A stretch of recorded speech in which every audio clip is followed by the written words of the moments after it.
നമ്മൾ എക്സ്പെക്റ്റ് ചെയ്യും പോലെയൊന്നുമല്ല, ട്രോമയിലേക്ക് കൊണ്ടുപോകും. അതായത് നമ്മൾ ആ ഒരു സിറ്റുവേഷനിലായി പോകുമ്പോഴത്തേക്ക് എങ്ങനെയാണ് കാര്യം, ഇപ്പം പുറത്തിറങ്ങും, ഇപ്പം രക്ഷപ്പെടുമോ എന്നുള്ളൊരു വല്ലാത്തൊരു ഇതായിരിക്കും. കാര്യം കരഞ്ഞൊരു ശരി. അപ്പോൾ ഒന്നും പ്രത്യേകിച്ചൊന്നും പറയാനില്ല. കാര്യം രാജുവേട്ടൻ്റെ അടിപൊളി പെർഫോമൻസാണ്, നമുക്കൊന്നും പറയാനില്ല. രക്ഷയില്ല, സൂപ്പർ പടം, അടിപൊളി, നല്ല പടമായിരുന്നു. വായിച്ചിട്ടുണ്ട്. റിയാലിറ്റിയാണ്. നമ്മൾ നോവൽ വായിക്കുമ്പോൾ ഇമാജിൻ ചെയ്ത കാര്യങ്ങൾ ഇന്ന് നമ്മൾ സിനിമയിൽ കാണുന്നു. വളരെ നന്നായിട്ടുണ്ട്. വെരി ഗുഡ്, അടിപൊളിയായിരുന്നു. നല്ല അഭിനയമായിരുന്നു. പൃഥ്വിരാജ് ആണെങ്കിലും ഹക്കീമായിട്ട് അഭിനയിച്ച അയാളായാലും നല്ല പടമായിരുന്നു. സൂപ്പർ.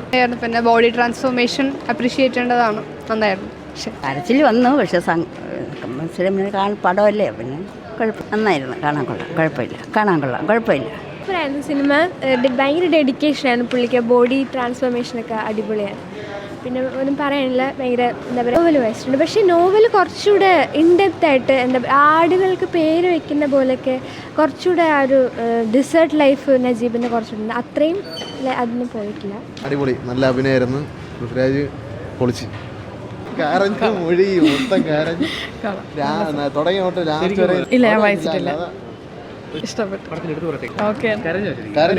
സ്റ്റാർട്ടിങ് തൊട്ട് അവസാനം വരെ ഇരുന്ന് കരഞ്ഞു. ഞാനല്ല, പടം നമ്മൾ ഈ 16 വർഷത്തെ എക്സ്പീരിയൻസ് ആണല്ലോ ഇവർ ഈ പടത്തിന് വേണ്ടി ചെയ്തത്. പൃഥ്വിരാജ് ശരിക്കും പറഞ്ഞാൽ രാജുവായിട്ട് ശരിക്കും നല്ലപോലെ പെർഫോം ചെയ്തിട്ടുണ്ട്. നിങ്ങൾ എത്ര എക്സ്പെൻസ് കൊടുത്ത് നിങ്ങൾ ടിക്കറ്റ് എടുത്ത് വന്ന് കണ്ടാലും ടോട്ടലി വർത്ത് ഇറ്റ്. കാരണം പൃഥ്വിരാജ് ഇതിനു വേണ്ടി ശരിക്കും കഷ്ടപ്പെട്ടിട്ടുണ്ട്. That's it. നിങ്ങൾ കണ്ടു നോക്ക്. പടമായിരുന്നു. വിചാരിച്ച അത്ര കുഴപ്പമൊന്നുമില്ല, എന്നാലും രസമുണ്ട്. ഞാൻ നന്നായി കരയാനൊക്കെ ഉണ്ടാവുമെന്ന് വിചാരിച്ചു, പക്ഷെ അത്ര എന്നാലും ഇമോഷണലാണ്. ഒരു പ്രവാസികൾക്ക് ഭയങ്കരമായിട്ട് ഒരു ഹാർട്ട് ടച്ചിങ് ആയിരിക്കും.